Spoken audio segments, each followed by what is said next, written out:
কোরআনে বর্ণিত একটি সূরা মাত্র 7 বার পাঠ করে আপনার মানিব্যাগে ফু দিবেন, কখনোই আপনার মানিব্যাগ শূন্য হবে না, কখনোই অভাবে পড়বেন না।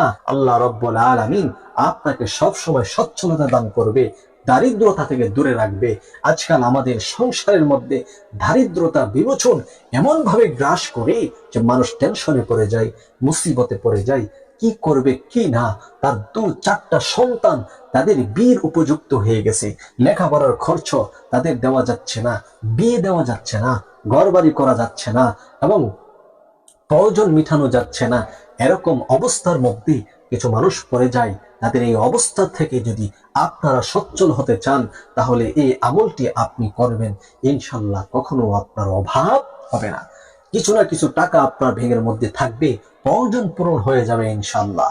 আর এই আমল যদি আপনি করতে থাকেন, আল্লাহ পাক রব্বুল আলামিন একটি সময় আপনাকে আপনার সমাজের শ্রেষ্ঠ ধনী বানিয়ে দিবেন। সুবহানাল্লাহ, সুবহানাল্লাহ।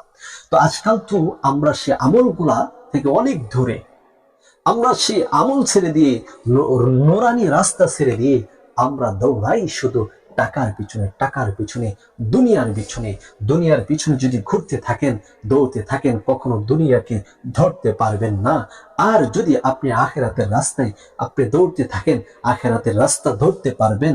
দুনিয়া আপনার চুম্বন করবে, দুনিয়া আপনার পিছনে থাকবে, কিন্তু আপনি আখিরাত পেয়ে যাবেন। আখিরাত পেয়ে গেলে দুনিয়ার কোনো প্রয়োজন নেই।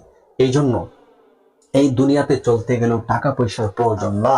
এই আমলগুলা যারাই করেছেন তারাই হাতে নাতে ফল পেয়েছেন, তারাই সফলতা অর্জন করেছেন। আপনিও সফলতা অর্জন করতে পারবেন ইনশাল্লাহ। এই আমলটি করার জন্য আপনি ফজরের নামাজ আদায় করে নেবেন। আপনি ফজরের নামাজ আদায় করে ওই নামাজের বিছানাতে বসে 3 বার ইস্তেগফার আদায় করে নেবেন। আস্তাগফিরুল্লাহ রাব্বি মিন কুল্লি যামবি ওয়া আতুবু ইলাইহি। আস্তাগফিরুল্লাহ রাব্বি মিন কুল্লি যামবি ওয়া আতুবু ইলাইহি। আস্তাগফিরুল্লাহ রাব্বি মিন কুল্লি যামবি ওয়া আতুবু ইলাইহি। এরপর প্রিয় নবীজি সাল্লাল্লাহু আলাইহি ওয়াসাল্লামের উপর দুরূদ পড়বেন। আল্লাহুম্মা সাল্লি আলা মুহাম্মাদ ওয়া আলা আলি মুহাম্মাদ কামা সাল্লাইতা আলা ইব্রাহিম ওয়া আলা আলি ইব্রাহিম ইন্নাকা হামিদুম মাজিদ। আল্লাহুম্মা বারিক আলা মুহাম্মাদ ওয়া আলা আলি মুহাম্মাদ কামা বারাকতা আলা ইব্রাহিম ওয়া আলা আলি ইব্রাহিম ইন্নাকা হামিদুম মাজিদ। এরকম ভাবে 3 বার ইস্তিগফার, 3 বার দুরূদে ইব্রাহিম পাঠ করে নেবেন। এরপরে কোরআনে সবচেয়ে ছোট ছোট সূরার মধ্যে একটি সূরা হচ্ছে সূরাতুল কাউসার।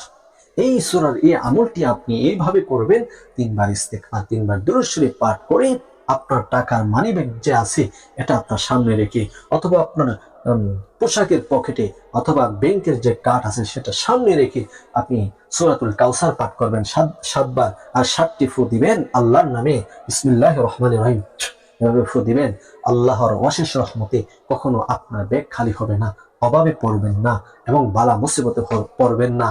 অল্পতে আল্লাহ তাআলা আপনার সব কাজ সমাধান করে দিবে, বারাকাত দান করবে, রিজিকের মধ্যে বরকত দান করবে আল্লাহ রাব্বুল আলামিন, এবং আপনার সংসারটা সুন্দর এবং সাবলীলভাবে সুন্দরভাবে পরিচালনা করার জিম্মাদার আল্লাহ রাব্বুল আলামিন নেবেন। মাথার মধ্যে সকল টেনশন দূর হয়ে যাবে ইনশাআল্লাহ। এভাবে আপনি আমলটি করে দেখুন, ইনশাআল্লাহ বরকত কিভাবে আসবে নিজের চোখে দেখতে পারবেন। আজকের এই গুরুত্বপূর্ণ ভিডিওটি শেয়ার করে সর্বোচ্চ প্রচার করুন এবং চ্যানেলটিকে সাবস্ক্রাইব করে আমাদের পাশে থাকুন। আসসালামু আলাইকুম ওয়া রাহমাতুল্লাহি ওয়া বারাকাতুহু।